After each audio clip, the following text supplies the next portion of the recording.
ಖಾತೆ ಆಂದೋಲನ ಇದೇ ತಿಂಗಳ 29ರಂದು ಚಿಕ್ಕನಾಯಕನಹಳ್ಳಿ ತಾಲೂಕಿನ ತೀನಂ ಶ್ರೀ ಭವನದಲ್ಲಿ ರೈತರಿಗೆ ಅನುಕೂಲವಾಗುವ ದೃಷ್ಟಿಯಿಂದ ಖಾತೆ ಆಂದೋಲನವನ್ನ ಬೆಳಗಿನಿಂದ ಸಂಜೆಯವರೆಗೂ ಮಾಡುವುದಾಗಿ ಶಾಸಕ ಸುರೇಶ್ ಬಾಬು ತಿಳಿಸಿದರು. ಚಿಕ್ಕನಾಯಕನಹಳ್ಳಿ ತಾಲೂಕಿನ ತೀನಂ ಶ್ರೀ ಭವನದಲ್ಲಿ ಸುದ್ದಿಗೋಷ್ಠಿ ನಡೆಸಿ ಮಾತನಾಡಿದ ಅವರು, ಈಗಾಗಲೇ ಪೌತಿ ಖಾತೆ ಆಂದೋಲನವನ್ನ ಮಾಡಿದ್ದು ಸರಿಯಷ್ಟೇ. ಮತ್ತೊಮ್ಮೆ ಆಂದೋಲನವನ್ನ ಮಾಡುವುದರಿಂದ ರೈತರಿಗೆ ಸಮಯ ಮತ್ತು ಹಣ ಉಳಿತಾಯ ಆಗಬಹುದು ಎಂಬ ದೃಷ್ಟಿಯಿಂದ ಈ ಖಾತೆ ಆಂದೋಲನವನ್ನ ಮಾಡುತ್ತಿದ್ದೇವೆ. ಇದರ ಸದುಪಯೋಗವನ್ನ ರೈತ ಮಿತ್ರರು ಪಡೆದುಕೊಳ್ಳಬೇಕಾಗಿ ತಿಳಿಸಿದರು. ಈ ಸಂದರ್ಭದಲ್ಲಿ ತಹಶೀಲ್ದಾರ್ ಪುರಂದರ್ ಹಾಗೂ ಗ್ರಾಮ ಲೆಕ್ಕಾಧಿಕಾರಿಗಳು ಹಾಜರಿದ್ದರು. ಗೌರವಾನ್ವಿತ ಮಾನ್ಯ ಶಾಸಕರು ಇದನ್ನ ಒಂದು ವಿಶೇಷ ಆಂದೋಲನದ ರೀತಿಯಲ್ಲಿ ಪ್ರಪ್ರಥಮವಾಗಿ ಜಿಲ್ಲೆಯಲ್ಲಿ ಚಿಕ್ಕನಾಯಕನಹಳ್ಳಿ ತಾಲೂಕಿನಲ್ಲಿ ವಿಶೇಷ ಆಂದೋಲನದ ರೀತಿಯಲ್ಲಿ ಒಂದೇ ಜಾಗದಲ್ಲಿ ಎಲ್ಲ ನಮ್ಮ ರೈತ ಬಾಂಧವರಿಗೆ ಮಾಹಿತಿಯನ್ನು ಇವತ್ತು ಕೊಟ್ಟು ಏನು ದಾಖಲೆಗಳು ಬೇಕು ಅಂತ ಹೇಳಿ ಮಾನ್ಯ ಶಾಸಕರು ಹೇಳಿದ್ದಾರೆ.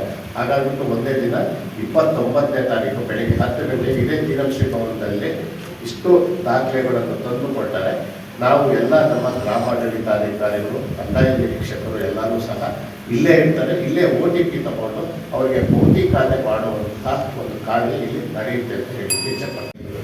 ಇಷ್ಟು ಸರ್ವೆ ನಂಬರ್ಗಳು, ಖಾತೆ ಅಲ್ಲ, ಇದು ಸರ್ವೆ ನಂಬರ್ಗಳು. ಇದು ಹೇಗೆ ಐಡೆಂಟಿಫೈ ಆಗಿದೆ ಅಂದರೆ, ಹಿಂದೆ ನಮಗೆಲ್ಲ ಗೊತ್ತಿದೆ RTCನ ಆಧಾರ್ ಲಿಂಕ್ ಮಾಡುವಂಥ ಸಮಯದಲ್ಲಿ ಆಗ ನಮ್ಮ ಗ್ರಾಮ ಆಡಳಿತಾಧಿಕಾರಿಗಳು ಇದು ಈ ಸರ್ವೆ ನಂಬರು ಖಾತೆದಾರರು ಮರಣ ಹೊಂದಿದ್ದಾರೆ ಅಂತ ಹೇಳಿಬಿಟ್ಟು ಅವರ ಮಾಹಿತಿ ಮೇಲೆ, ಅಲ್ಲಿ ಅವರ ಕುಟುಂಬದ ಮಾಹಿತಿ ಮೇಲೆ ಇದನ್ನು ಮರಣ ಅಂತ ಹೇಳಿ ಮಾಡಿರುವಂಥ ಐಡೆಂಟಿಫಿಕೇಶನ್ ಆಗಿರುವಂಥದ್ದು 48,625. ನಾವು ಇಲ್ಲಿವರೆಗೂ ಸಹ ಪ್ರೋಗ್ರೆಸ್ ಮಾಡಿರೋದು 1,000 ಅಲ್ಲ ಗೊತ್ತಾಯ್ತು, ಈಗ 1 ವೀಕ್ ನಾನು ಹೇಳಿದ್ದು. ಈಗ ನಾವು ಇಲ್ಲಿವರೆಗೂ ಪ್ರೋಗ್ರೆಸ್ ಮಾಡಿರೋದು 3,618 ಪೌತಿ ಖಾತೆಗಳನ್ನು ನಾವು ಮಾಡಿದ್ದೀವಿ. ನಮಗೆ 3,618. ಹಾಗಾಗಿ ಇದು ಕರ್ನಾಟಕ ಸರ್ಕಾರದ ಮಹತ್ವಾಕಾಂಕ್ಷೆಯ ಒಂದು ಯೋಜನೆ ಆಗಿತ್ತು. ಇದೆಲ್ಲವೂ ಸಹ ಆನ್ಲೈನಲ್ಲಿ ಈಗ ನಾವು ಮಾಡ್ತಾ ಇರೋಂಥದ್ದು. ಹಿಂದೆ ಮ್ಯಾನ್ಯುಯಲ್ ಆಗಿ ಅಪ್ಲಿಕೇಶನ್ ಯಾವ ಥರ ಮಾಡಿಸ್ಕೊಂಡ್ವಿ, ಯಾರು ಮಾಡಿಕೊಟ್ರು, ಇದರಲ್ಲಿ ಯಾರು ಹಿನ್ನೆಲೆ ಇದೆ, ಅದೆಲ್ಲ ಕೂಡ ಬೆಳಕಿಗೆ ಬರಬೇಕು. ಬಂದು ಇದು ಯಾವಾಗ 2018ರಿಂದ ಆಗಿರ್ತಕ್ಕಂಥದ್ದು ಅಂತನ್ನೋದು ಕೂಡ ಇದೆ. ಆ ಸಂದರ್ಭದಲ್ಲಿ ಯಾರು ಇದಕ್ಕೆ ಕುಮ್ಮಕ್ಕು ಕೊಟ್ಟರು, ಯಾರು ಇದ್ರ ಒಳಗಡೆ ನಮ್ಮ ರೆಕಾರ್ಡ್ ರೂಮಲ್ಲಿ ಯಾರು ಇದಕ್ಕೆ ಸಪೋರ್ಟ್ ಮಾಡಿದ್ರು, ಅದೆಲ್ಲ ಹೊರಗೆ ಬರಲಿ. ಪಾರದರ್ಶಕವಾಗಿ ಅದು ಎನ್ಕ್ವೈರಿ ಆಗಿ ಯಾರು ತಪ್ಪಿತಸ್ಥರಿರ್ತಾರೋ ಅವ್ರಿಗೆ ಶಿಕ್ಷೆ ಆಗಲಿ ಅಂತ ನಾವು ಒತ್ತಾಯ. ಸರ್, ಒಂದೆರಡು ನಾನ್ ಬೆಲಬಲ್ ಸೆಕ್ಷನ್ ಇದೆ, ಇದುವರೆಗೂ ಯಾರನ್ನೂ ಅರೆಸ್ಟ್ ಮಾಡಿಲ್ಲ, ತನಿಖೆ ಆಗ್ತಾ ಇದೆ. ನಾವು ಇದಕ್ಕೆ ಪೊಲೀಸ್ ಇಲಾಖೆಯವರು ಈಗಾಗಲೇ ಕ್ರಮ ತಗೊತಾ ಇದ್ದಾರೆ. ಹಾಗಂತ ಸರ್, ಮತ್ತು ಧರ್ಮವೀರ ಫಾರಮ್ಮು ಅದೇನೋ ಅರಣ್ಯ ಇಲಾಖೆಗೆ ಹಸ್ತಾಂತರ ಆಗ್ತಿದೆ ಅಂತ ಕೇಳಿದ್ವಿ. ಮೊನ್ನೆ ಚರ್ಚೆ ಆಯಿತು, ಕೇಳಿದ್ವಿ. ಯಾರಿಗೆ ಮಂಜೂರಾಗಿದೆ ಅವ್ರಿಗೆಲ್ಲ ಕೂಡ ಹಕ್ಕಿದೆ ಅಂತಕ್ಕಂಥದ್ದು ಫಾರೆಸ್ಟ್ನಲ್ಲಿ.